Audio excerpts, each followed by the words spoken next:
So it's really nice to have you all joining us today. It seems I end up doing a lot of conversations around capital planning. A little background on myself: I spent 23 years in K-12 and facilities, everything from a technician up to an executive director of facilities for a large urban district. Served in both a small district at one point and then a larger district. During that tenure, I spent 5 years actually using FMX as our CMMS platform. And what I found all the years of struggling through spreadsheets and things of that nature, I figured out there is a better way to getting this capital planning a little smoother, a little more efficient, and having a little more visibility to it and transparency. And so that's a little bit of what we're going to talk about today. I'll also let Dale Ladd, who's joining us here today, introduce himself. Yeah, good afternoon, everyone. Been in K-12 system for here in Statesville, North Carolina for 31 years. About ready to retire, I hope at some point before I get too old. But before, just a little brief thing, before FMX showed up, we were struggling with another platform that we had also. So this capital planning thing is going to be worth the hour that you spend here to go through it, I believe. Thank you all for coming. Yeah, sounds good. And just to give you a little more context, while I'm talking here, if you wouldn't mind popping over to slido.com or scanning that QR code, I'm going to ask everyone a couple questions here early on in this presentation. I would love to have some feedback. Kind of tells me where everybody's at. And also, Megan dropped that Slido link into the chat there with that code for joining. And once I pop those questions up, you'll be able to see those. Um, if you notice, the one what I do here at FMX now is the manager of professional services, and what we do as a group at FMX is a little separate from the software itself. We do condition assessments on site with various customers, and what this does is it builds the asset data needed to really build an effective capital plan, and that's a lot of what we're going to talk about here today. So again, if you can join that Slido really quick, makes it really easy to answer a few questions with a little more visibility to them. And so as soon as you get in there, if you can just go ahead and answer this first question, uh, I like to start here to just level set where we're at and understanding like what are the real costs of not capital planning. I know Dale did the same thing I did for years. We ran around with our hair on fire, seems like, and as soon as it budget season rolled around, we were scrambling trying to get, oh, how do we need to rearrange this? What do we need to do? And it seemed like it was just an exercise that we stressed out about all year, and then when it happened, we were willfully unprepared. That was my experience. Dale, do you agree with that? Yeah, totally. This is our second day of school, so I'm still running around with my hair on fire. And there's no reason to run around with our hair on fire when dealing with a capital plan either. Like there's enough of the issue when it comes to just dealing with reactive maintenance, especially I'm sure in everyone that's on here, they deal with that in reactive maintenance. It's really difficult to keep up with that. So why add the stress when it comes to our capital planning? And so yeah, like one of that first well, it's not the first one anymore, but putting fires out, lots of money. So we don't have time. We don't think we're going to get the money. Focus on labor and enrollment not being accurate. We have higher costs, unexpected repairs, and unplanned expenses. Agree 100%. Reactive culture. Yep. So we're emergency replacing. Yep. 100%. Like these are all things that we recognize that are cost of not doing effective capital planning. Paying more as the list gets older. Yes, that's right. Yeah, the older that equipment gets, there are other associated costs, not just with replacing, but also with operating, which we'll actually talk about just a little bit. And so I'm going to go ahead and pop over to the next slide. And what I like to do is I like to break apart some of those costs. And again, this is just to level set where we're at with identifying what those costs are, because these are important points to make when we go to make our case to the board and things of that nature. Obviously, as you all have mentioned, many of the things that I've detailed here on this screen are exactly what you're typing in there, just in different words. Um, maybe our PM programs are not effective. And the reason they're not effective is we don't know what we're PMing, right? And so then we just end up creating sometimes useless PMs that don't really move the needle. They don't impact they don't actually impact our reactive cost or extend the longevity of our equipment. Instead, they just change our PM numbers. Hey, we want to get to doing 50% PMs as compared to reactive maintenance. And so we just create some PMs, and then our technicians get frustrated with that. They end up just pencil whipping. That's what we call it. So um, also excessive reactive maintenance. Yes, if we're not keeping up with our asset renewal plans and we're not replacing those assets, our reactive expense is definitely going to climb over time. And for my background and Dale's in K-12, and I see a lot of you on K-12 and higher ed here, like anytime that uh, we have equipment downtime, that's a disruption to the learning environment. And our number one stakeholder is our students. And if we can't keep students in the same classroom day in, day out to where they're non-distracted learning, that's a problem. Emergency replacement costs. We'll talk about some of that as well. Like if we can't stop, budget, design something, and competitively bid that project, we're going to pay the cost of retail and maybe have to. I recall one time we had a main breaker fail that was, a 2000 amp main breaker or something, had to overnight the thing in the next day, ended up costing us, tens of thousands of dollars to replace that breaker. We probably paid nearly twice what we should have paid for that, large gear there, all because it should have been replaced 10 years prior. And just getting ahead of that kind of thing can help us. And one of the things that sometimes we forget about is that chiller that's not running efficiently. Maybe it's running a stage down or something like that. We're running that thing 24/7 to keep the space cool because it's not got the capacity to be cycled into unoccupied mode at night and things of that nature. So we end up consuming more energy as well, and less efficient equipment as it ages.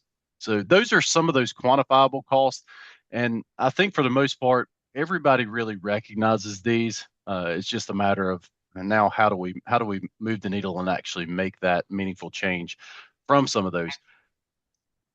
A couple things though that sometimes, not that we don't recognize them, but we don't quantify them, is some the what I call the unquantifiable cost. It's really hard to measure when we go to our boards and we present a capital plan that really has no data to back it up.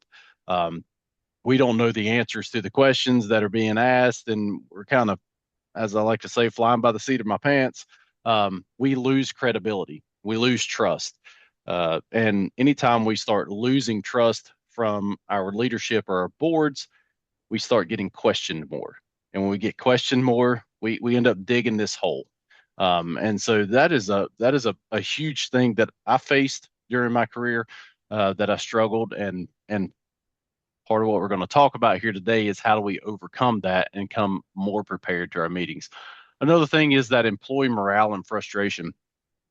That may seem a little odd, but I have kind of a specific story I love to tell around this. And some of you on the call may have heard me say this before if you've ever been in one of my seminars or anything. But I was a HVAC technician for several years, and I remember continuing to go week after week after week to the same classrooms, walk into the same teachers and say the same thing. I'm sorry, we're here again. We're going to get it fixed this time. I'm really sorry. We're trying. We're doing our best. And we just continue to do this. And the teacher looks at you like, you don't know what you're doing. Well, meanwhile, the capital team over here is replacing units because of life cycle need. It is their time. They're 25 years old and replacing them, but the unit I'm working on week after week is 20 years old. It's not due for replacement yet. And the frustration that brings to say, hey boss, like we really need to change this unit. I've not touched that unit you're replacing in 5 years. It's not I had a single issue with it. It's running perfectly, nothing wrong with it. but yet this unit that may not quite be ready by its life cycle is not getting replaced, and I'm getting embarrassed. And so we all have those moments probably where we get really frustrated. And I don't know about where you all are from, but in my area, finding facilities maintenance staff is extremely difficult right now, and it's extremely hard to maintain retention for them right now because there's so much opportunity, there's such a shortage of that. So why create additional frustration? And sometimes that unquantifiable cost is really not notated. It's not noticed that how big of an impact our lack of capital planning in a more effective way can create that frustration. And by the way, if anyone has any questions as we go along, go ahead and start answering this next question. How are you currently planning capital expenditures? I'd really love to hear what people have to say, and I kind of know where we're going to end up. I got a really good feeling where we're going to end up. Um, but while we're going along for this presentation, if you have any questions, feel free to drop those into the chat. We're going to monitor that as we go through. If it's something that I think we should hit as we're rolling, then I'll definitely answer that as we go. I see Philip said, is everyone getting a lot of echo? If anyone else is hearing my microphone echo, pop that in the chat so I'm aware, and I'll try to correct that. Um, but again, ask questions as we go along, and if we don't get them during, we'll definitely hit those at the end. So come on, let's fill this poll out here. I want to see where everybody's at. I know what my vote's going to be, or what it used to would have been. I might just join and vote myself just for the heck of it. I'm going to vote. Dale, you should vote. There we go. That's what I used to do. I had to go ahead and give one answer down there at the bottom. Not really doing it. I'm just flying by the seat of my pants.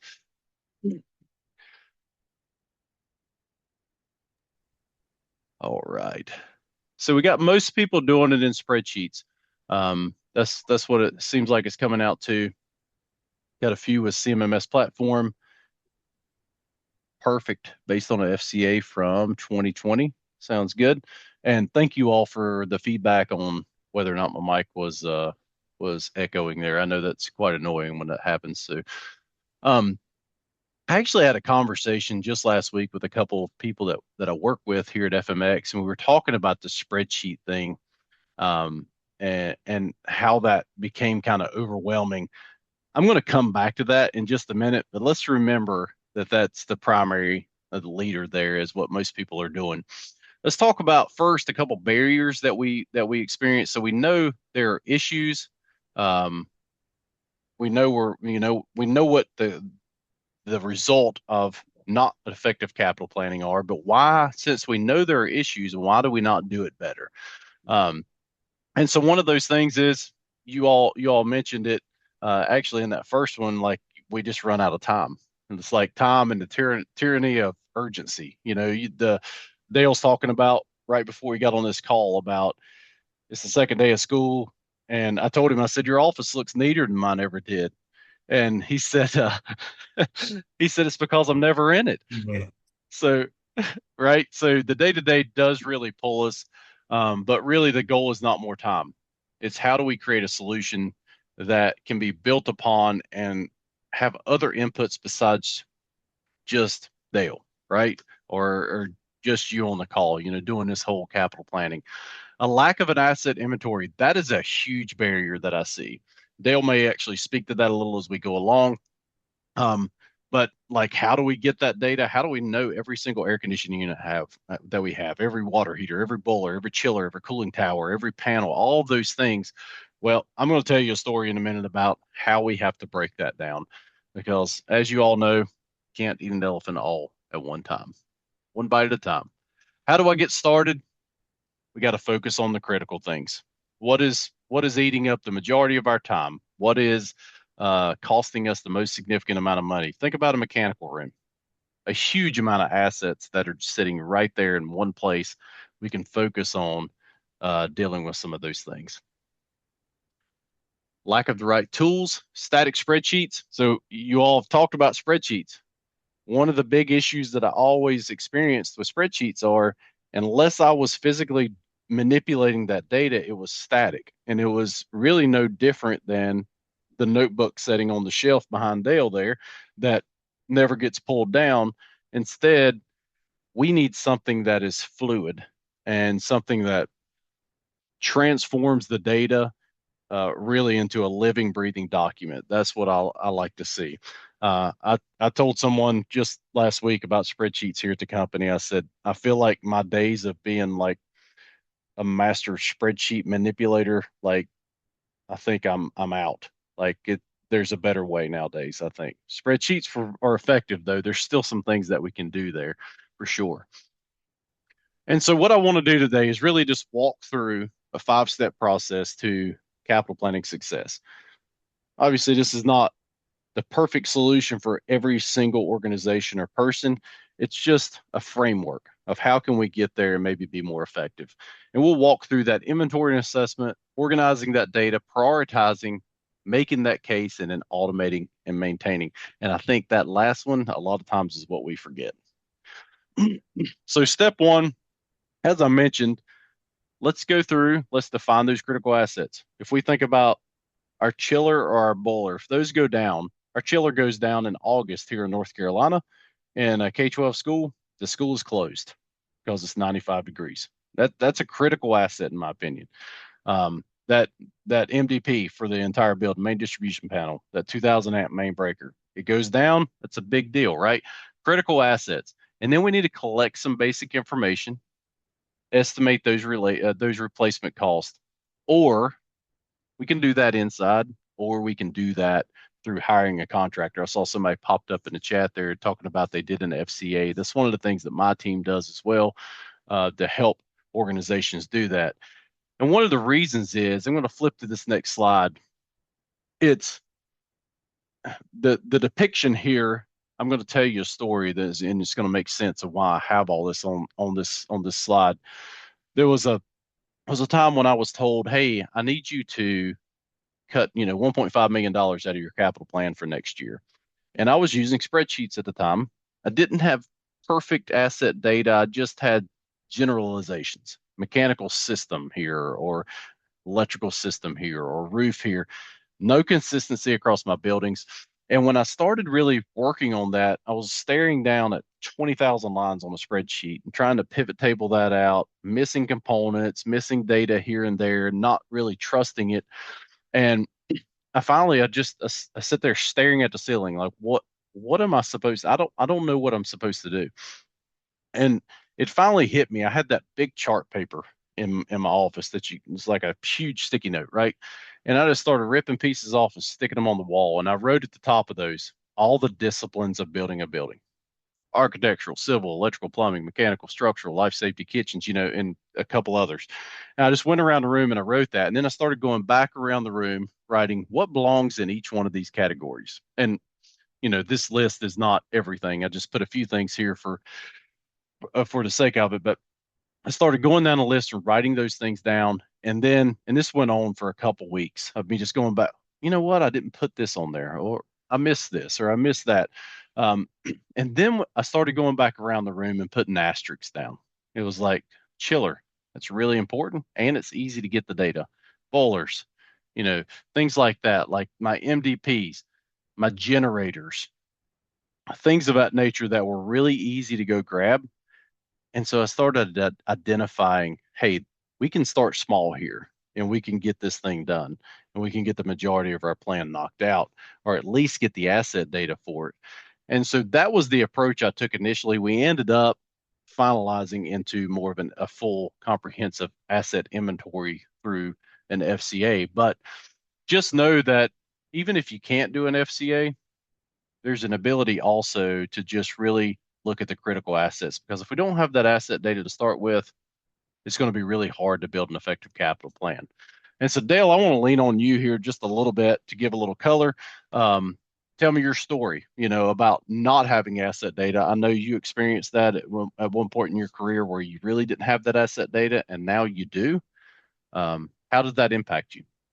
Yeah, everybody in the chat probably got that one guy that knows everything about their buildings and stuff that's been there for 30, 40 years. And one day that guy leaves and all of the data that he had in his head is pretty much gone. If it's not written down somewhere, it's not a help. The impact to, trying to plan to replace stuff is highly expensive if you don't have some sort of data plan, some sort of capital plan behind you to where you know what's what. You know, that one guy's not always going to be there. I wish I had about 10 of them to make that up. So, especially if you're dealing, I seen somebody in there, 30-year structures. Yes, that is the truth. I got a elementary school right now that was built in 1952 that is still in operation. So I know the struggles. Yeah, we Dale, my last district, we had one school that was built in 1921. It was the first air conditioned school in North Carolina. So that was kind of a cool fact, but that had its interesting struggles for sure. Yes, the roofs never bothered you. No, we had brick leaking there. Like the brick Yeah. had broken down to the point where It- even when you pointed it back up with mortar, it would still the water would yep. penetrate the actual brick. So Yep. that was quite fun. But continuing on, as we talk about gathering that asset data, if you're going to do that in house, or maybe you're going to, hire somebody to do that, what do we need to be grabbing from that piece of equipment? And there are tons of different things we can grab, but primarily, like, when was it installed? Who was it manufactured by? Model serial, and what's my replacement value? If we can, and our condition, if we can get to there, like that's a great starting point, and it's what, 6 lines of information. That's a really good starting point. And like really today with some of the AI capabilities, like plugging that model and serial number into some of our technologies out there, we can get a lot of data from that. And so a lot of good information can be gathered. I do want to introduce one other thing here called criticality. As you see down there at the bottom, sometimes we really need to break asset replacement schedules down even smaller than looking at just replacement cycle, condition, maintenance costs, which I'm going to talk about as well. Maybe we need another layer. Criticality is one of those things that you could use as well. It's used a lot in municipalities, not quite as much in K-12 and stuff. But what that is, let's compare, let's take I'll just use a two-story elementary school, for example, and I have two or three students on the second floor that are limited mobility. They need the use of an elevator to get back down to the first floor. If that elevator fails and goes down for 2 weeks, in my world, what I'm going to do is we're going to move those three students to a different classroom for that couple of weeks. It's minimally disruptive to their learning, and we're only impacting three students and very minimally. But now, if we compare, if we go back to that chiller situation I was talking about, and it fails in August for 2 weeks, we're shutting the whole school down. And so, two very different criticality scores when you look at those two, and that can be something that you can use to measure things. Chiller compared to an air handler in a single space, two different criticalities. Elevator compared to a chiller. So using that as well. The other thing I want to talk about here is maintenance cost. What I have there is a ratio: maintenance cost over replacement asset value, and it is exactly what it is. So say that that asset costs $10,000 to replace, and we have spent $1,000 on that asset over the past several years to maintain it, reactive and planned maintenance. I've spent 10% of my replacement asset value for maintenance costs. What that does for you is it starts giving us a metric to separate ourselves from just using life cycle replacement times. That rooftop that rooftop unit should last 25 years, period. Um, well, that's not the case. Everybody knows that sometimes you buy a new car and it's a lemon. Maybe it needs to be, maybe that rooftop needs to be replaced at 10 years because it's costing us a significant amount of operational costs, as opposed to maybe that rooftop unit that's still setting up there at 30 years and is functionally sound. And we can see that value from something like a maintenance cost over replacement asset value. That's where it's really important to marry the two systems. So we've talked about spreadsheets. Spreadsheets can be effective. They also have their limitations. I saw one person talking about they were the only person who knew how to operate the spreadsheet. That was often an issue I had. I was the only person that could make the pivots work to be able to get the data out. That was always a bad situation to be in, but that spreadsheet has difficulty talking to your maintenance management system. And so when we start marrying these two things together, now we can use multiple factors. And you're going to be able to see it is a week from today. We're having another webinar where we're doing a deeper dive into our capital planning solution specifically. And you'll be able to see how we can manipulate data using factors like a condition score or a maintenance cost metric there.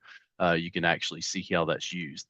And so, Dale, really quickly though, what information, say, for an HVAC unit has been critical to your success? You had an FCA done, you have all your asset data.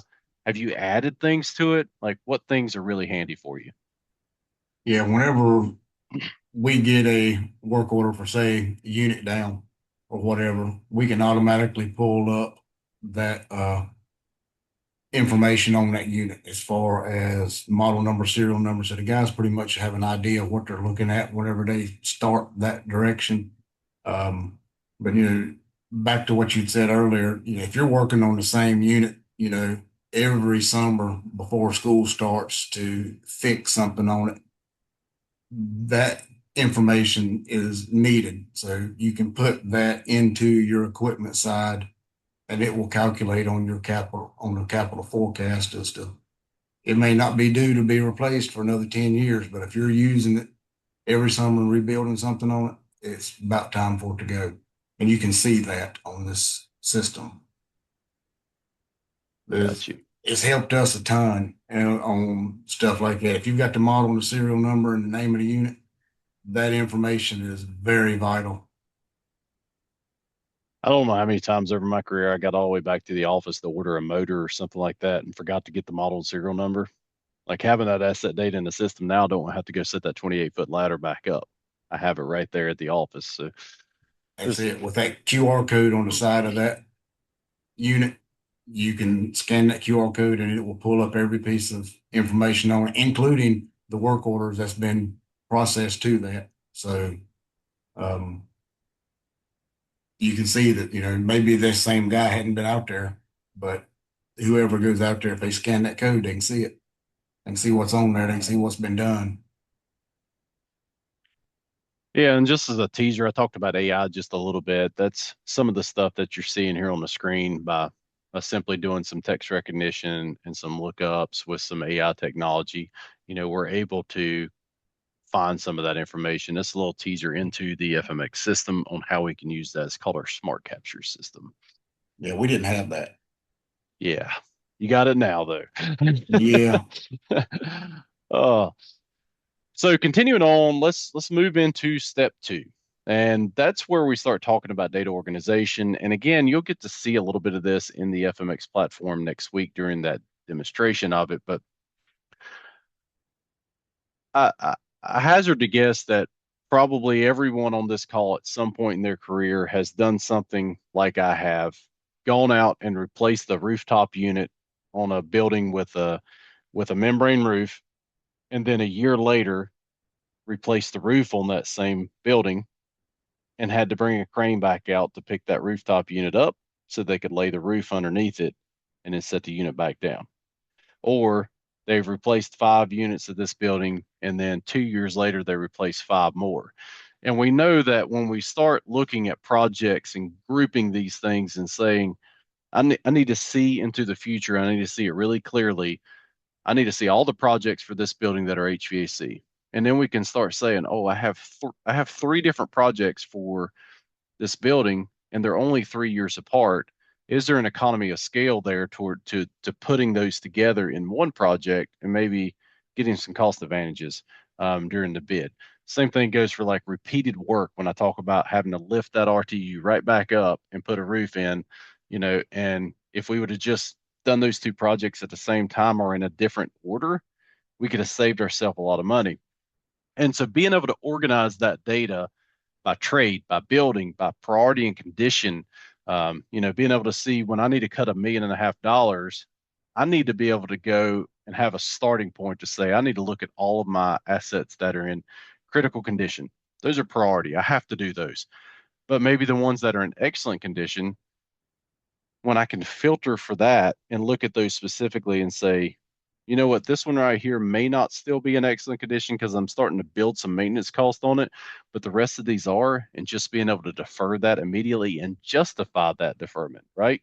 Now we can quickly see in organizing our data within the system, because we have that single system approach, how much am I spending on it?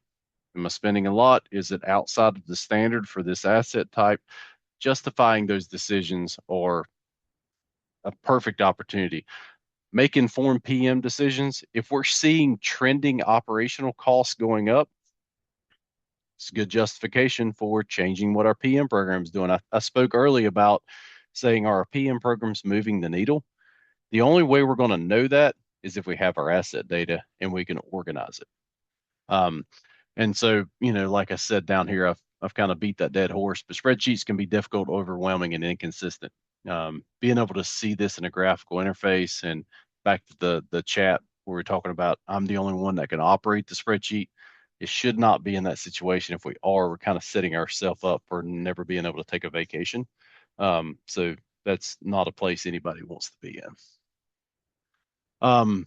So Dale, how do you use asset data points such as operational costs to organize your data? As we were talking about maintenance cost as a percentage of the replacement asset value, how do you use that to organize your data? Do you have a certain percentage point that matters? Is there anything like that? There's not so much as you'd say a percentage point on there. Whenever we go through our capital planning stuff, because you can filter this stuff to the critical, the fair, the poor, the good, the excellent, on once you get all your asset data in there, you can filter all that stuff in there. We generally, if we've worked on this unit time after time after time for, even though something else may say that it's time to go, if we worked on a specific unit, we pull it out. Um, we've I've got 7 guys in my HVAC here with 42 schools and about 5 million square feet under roof, which is nowhere near some of the bigger systems in North Carolina. But they are real good about saying, hey, this thing needs to go. So I basically rely on the techs to tell me a lot of that stuff right there. But whenever they start telling me, we can go pull up that data on that unit or whatever it may be, water heater, boiler, chiller, HVAC, anything that it may be, I can pull it up and say, yep, this thing's been worked on 15 times over the last 5 years. And that's pretty much how we go about it. Maybe kind of a backwards way of doing it, but that's the way I rely on my techs a whole lot. So if that makes any sense. Yeah, yeah, it does. Um, all right. So continuing on here, I do want to break this down a little bit further because we talked about how to make a defensible plan. And sometimes I feel like I go too far when I start talking about this, but I want to mention here uh, what various factors we have in organizing and prioritizing a list of our capital plan. And the most important part here is you need some kind of formula for this, and your board needs to weigh in on what that formula looks like. Um, I've made the mistake along the years of maybe just kind of surprising my board with how I do my calculations, but I found I was a whole lot more successful if I involved, maybe we used to have a building and grounds committee or a facilities committee, get them involved early on in how we're going to formulate these decisions. It makes it so much more successful when you're on live TV standing in front on the dais making the presentation. Um, but likelihood of failure or the risk component. So what can we use for that? We can use things like our condition. FMX ranks that on a 5 level scale: critical, poor, fair, good, and excellent. So we have 5 levels there. What about remaining useful life?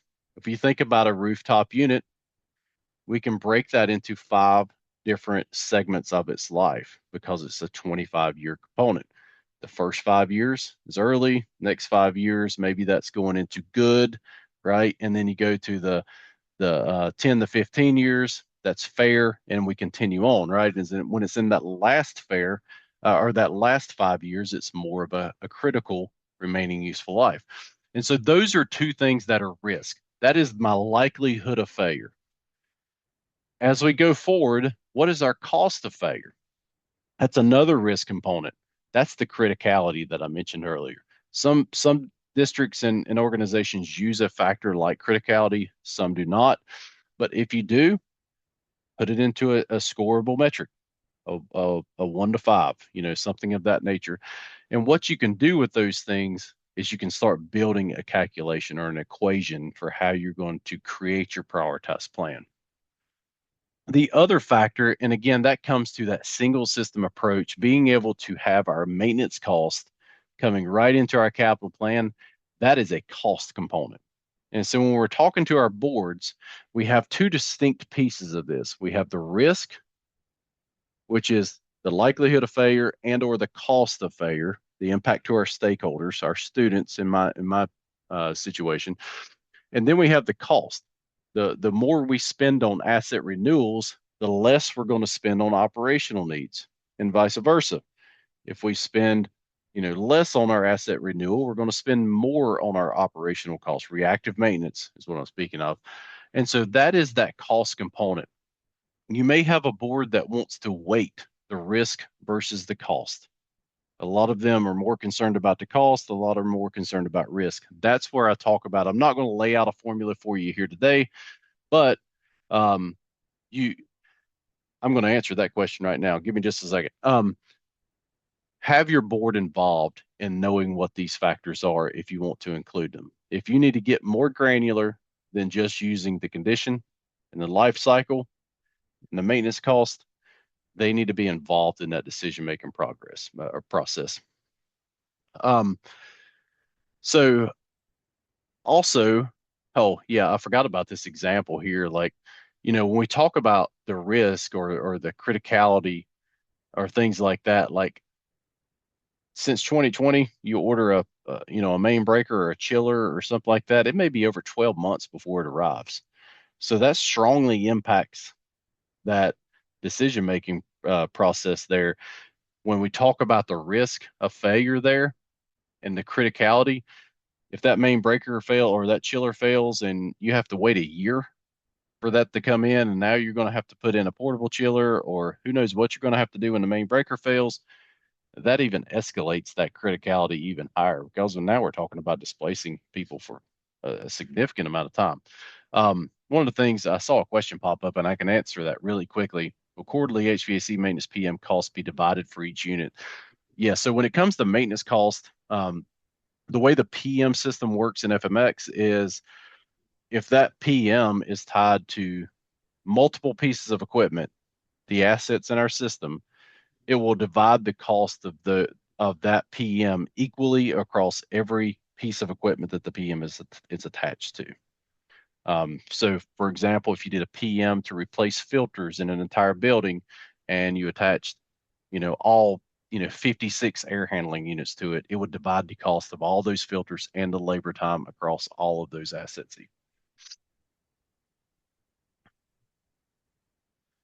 So, Dale, I'm going to skip through this one there. Let's go on to make the financial case. So, frame the ask. All right. One of the things that happened to me for a while until I started learning, I never did get it perfect, but I felt like a lot of times the board looked at me as I was the whiny facilities guy coming to beg for stuff again. And there was a time there when I came kind of unprepared, and it just really came across as this is Justin's wish list. This is what he wants, but he didn't have any data to back it up, and he couldn't answer the questions. Well, that's the challenge here is how do we approach the board differently?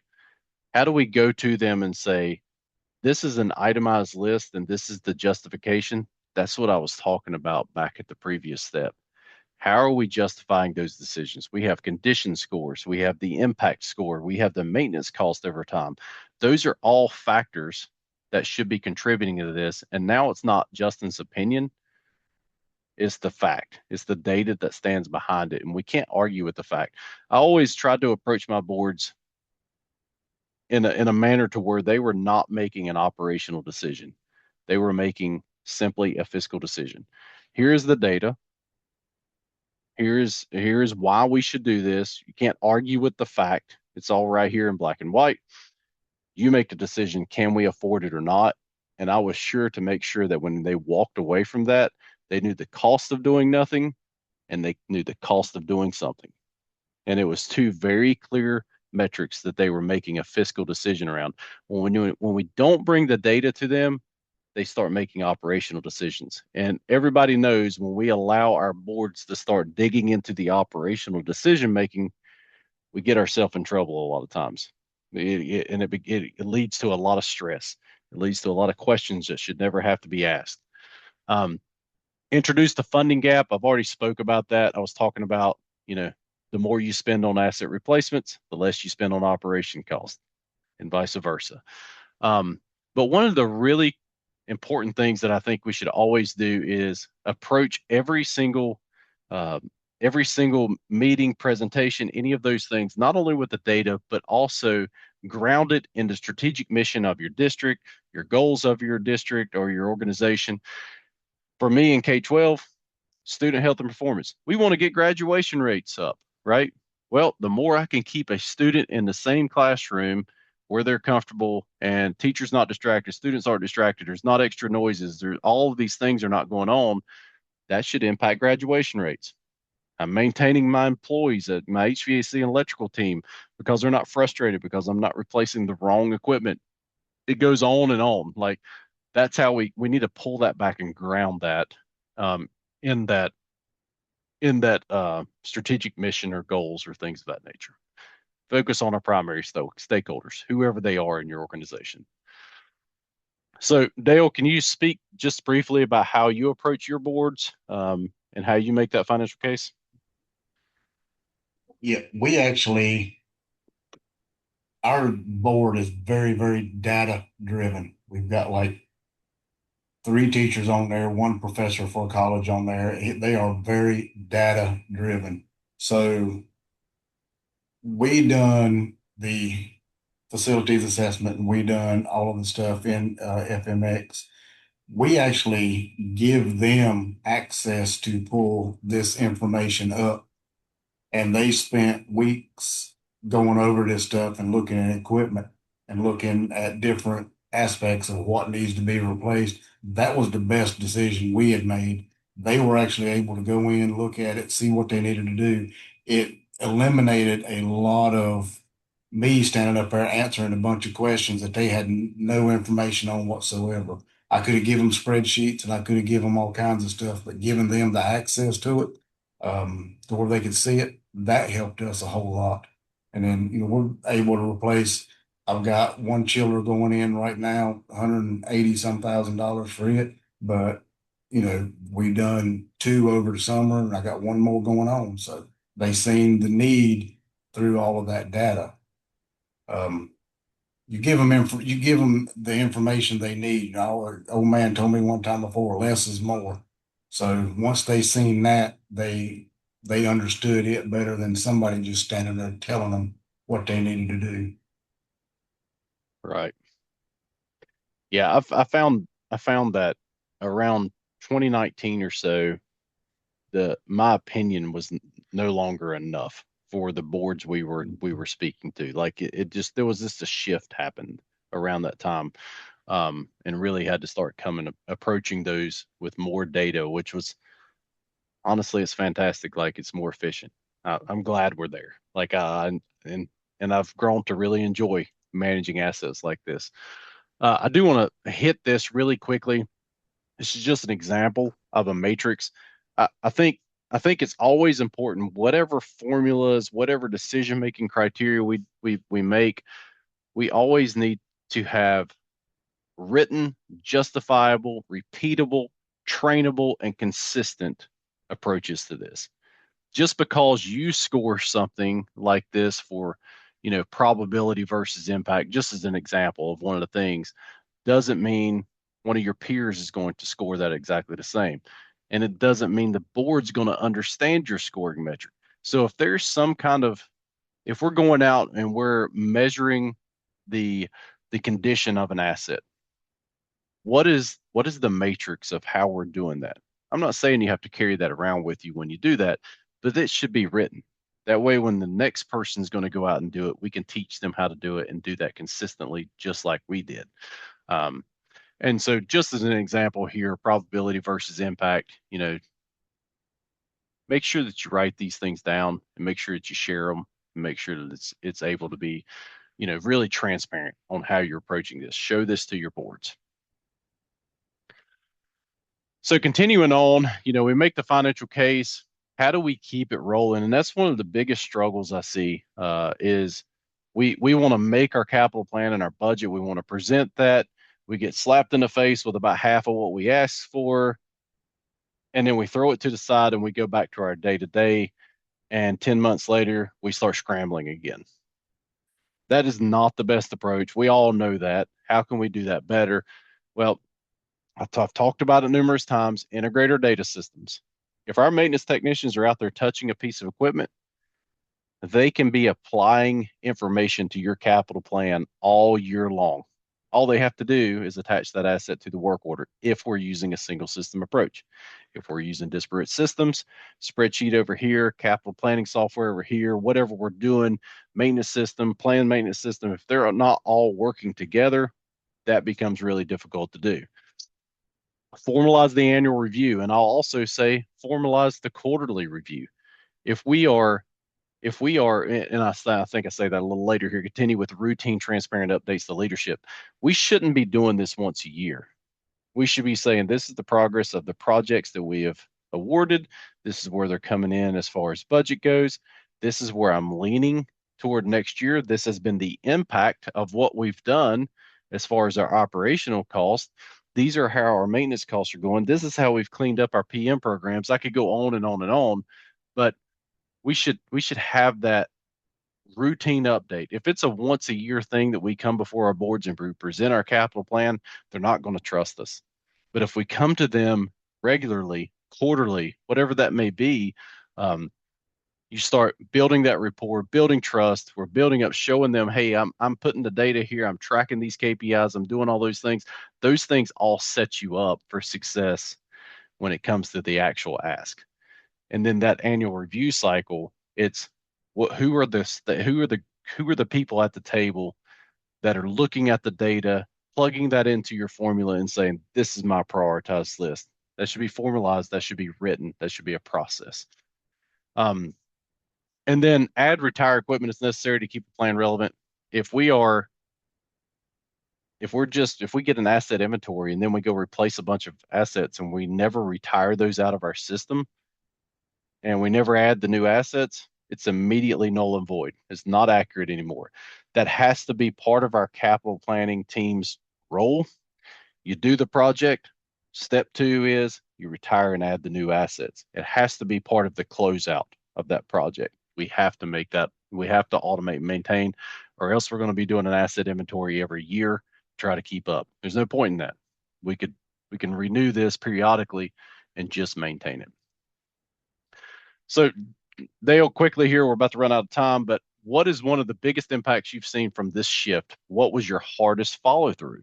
Since you've had an FCA, you've started using Capital Planner as an integrated system. Yeah, What's the impact? the biggest impact that we've had is the last thing that you hit on right there as far as retiring old units, installing new units and stuff. It's that has been the hardest thing to do. The guys are doing better at it, but that's been the hardest thing to do. You need a dedicated team that is going to handle that stuff. It don't have to be your heating and air group or your plumbers or electricians or whoever. It could be an individual that you got that just does this on a daily basis. But that is the biggest thing that we've had issues with, just keeping everything up to date.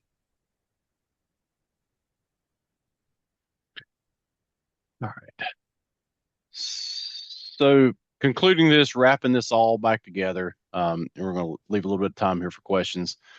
Um, there are consequences to not a solid capital plan. We all know that. Hopefully, maybe we have a few other talking points as we talked about the quantifiable and the unquantifiable things. Employee morale and some of those things that maybe we don't always recognize. Yes, it can be challenging. Here are some steps to success.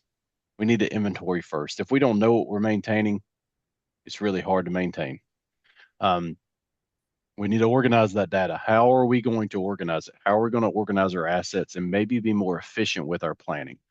Like kind assets get replaced all at the same time. Don't replace the roof before you replace, or don't replace the air conditioning before you replace the roof. Put it in the right order. Organize your data. Prioritize. Use some kind of matrix. Use something, but be transparent with that. What's our formula? How are we approaching this? Let the board weigh in on that decision. Then make the financial case. Don't come unprepared. Come with the data.